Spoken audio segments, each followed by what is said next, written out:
It's Financial Wellness Wednesday, and we're ready to get schooled from the professionals. Today, we're talking about joint accounts with Schools First Federal Credit Union. For many joint bank accounts are convenient and used for a variety of purposes, but lately there's been an increase in fraudulent activity. Schools First Fruit Ridge Branch Manager Tamra Beaver joins us to tell us what we need to know when it comes to joint bank accounts. Welcome back, Tamra.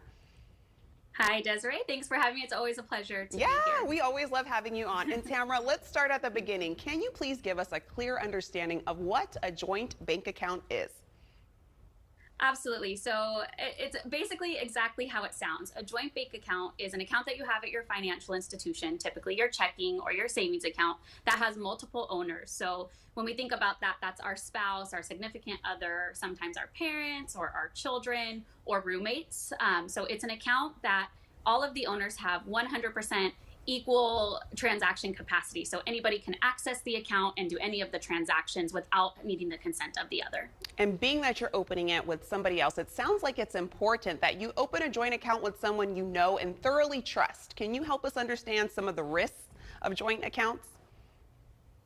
Absolutely. That's a really great point. So trust and reliability is very important when you're opening these accounts because of the fact that everybody can transact. There is 100% capacity. There is risk that's involved with that. So if one of the owners mismanages their funds in any way, if the account gets drawn negative, if they deposit something that later gets returned, both owners are responsible for paying those funds back. So anything that one owner does, the other is responsible for. So trust is extremely important. Another thing to consider is if your joint owner has any debts out there, your account could potentially be used to offset the funds on those accounts. So again, trust is the underlying theme here. Make sure you share an account with somebody who is reliable and that you trust to handle their finances the same way that you would handle yours. Yeah, those are key factors to keep in mind. And we talked about the risks, but what are the benefits and what is the best way to use a joint account?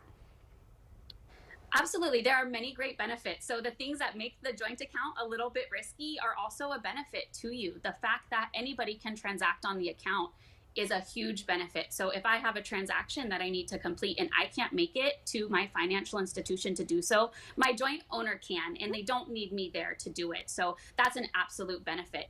It also, when you share a life, you share expenses with, your housemates or your significant others. Depositing into one account and paying bills from that same account is a huge benefit and makes budgeting for those things much easier. Wow. And joint accounts also have a feature that most accounts don't have regarding survivorship. Could you explain that more? Yes, so there's something called right of survivorship. And what that means is if one owner was to unfortunately pass away, the other owner who remains on the account has full access to those funds. So you don't have to worry about a waiting period, your bills potentially not getting paid during that time, or a legal process. So the joint owner can continue using the funds that are in that account, can continue paying the bills and getting their deposits. So you don't have any of that legal process or waiting periods. Oh, wow. I didn't know that. And do you have any final words on joint accounts, Tamra?